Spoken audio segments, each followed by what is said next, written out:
Welcome to our channel. ఈరోజు నేను ఒక శారీ తీసుకున్నానండి. దానికి ఏదైనా చేస్తే బాగుండు. శారీ నచ్చింది కానీ గ్రాండ్ లుక్ రావట్లేదు. కాస్ట్ అయితే ఎక్కువే ఉంది. కాటనే అనుకోవద్దు, ఇది 25 వరకు ఉంది శారీ. బట్ తెచ్చేసుకొని దీన్ని ఏదైనా చేసి దీనికి కొంచెం గ్రాండ్ లుక్ తేవాలనే ఉద్దేశంతో ఆ ఫ్లవర్ అంతా బోసిగా ఉంది అని అలా గ్లిట్టర్ తీసుకున్నాను. గ్లిట్టర్ తీసుకొని ప్రతి పువ్వు అంచుకి చక్కగా నిదానంగా అలా అవుట్లైన్ ఇచ్చుకున్నాను. అప్పుడు కొంచెం ఫ్లవర్ లుక్ మారిపోయింది. మీకు కూడా అంతా నచ్చితే ఫాలో అయిపోండి. లేదు ఇలా ఉంది నా శారీ, ఏదైనా సజెషన్ కావాలన్నా కాల్ చేయొచ్చు, లేదా కామెంట్ బాక్స్లో కామెంట్ చేయండి, నేను రిప్లై ఇస్తాను. మీకు పెయింట్ల గురించి ఎక్కువ పరిజ్ఞానం లేకపోయినా కానీ ఇలా సింపుల్గా చేసుకోవచ్చు. ఇదేమి షేడ్స్ అలా ఇవ్వటం ఏం కాదు కదా.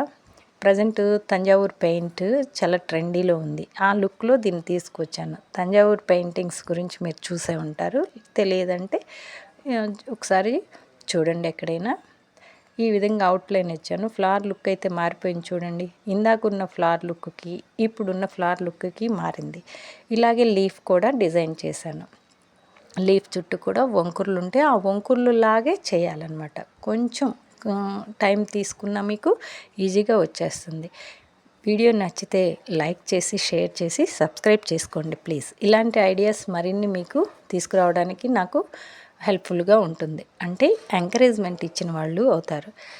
ఈ విధంగా అంతా పెయింట్ చేసేసాను. దీన్ని ఎక్కువసేపు ఫ్రేమ్ పెట్టాలి, ఎక్కువ కష్టపడాలనే ఉండదు. చాలా ఫాస్ట్గా అయిపోతుంది.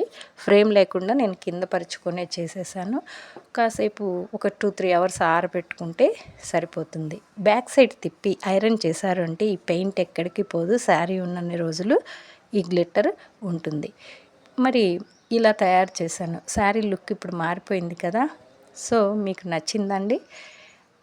శారీ మొత్తం ఇలా చిన్న చిన్న ఫ్లవర్స్ అక్కడొకటి ఇచ్చారు. నేను వాటికి కూడా పెయింట్ అవుట్లైన్కి ఇచ్చాను.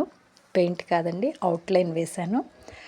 దీనికి బ్లౌజ్ ఎలా రెడీ చేశాను, కొంచెం ట్రెండీగా ఉండాలని లేటెస్ట్ బోట్ నెక్ పెట్టేశాను. కట్ వర్క్ ట్రెండీగా ఉన్న బ్లౌజ్కి ఉంటుంది. అందుకని నేను ఆ బోట్ నెక్లోనే కట్ వర్క్ పెట్టాను. బ్యాక్ సైడు అలా చూసారు. బ్యాక్ ఒక ఫ్లవర్ ఆడే ఇచ్చాడు.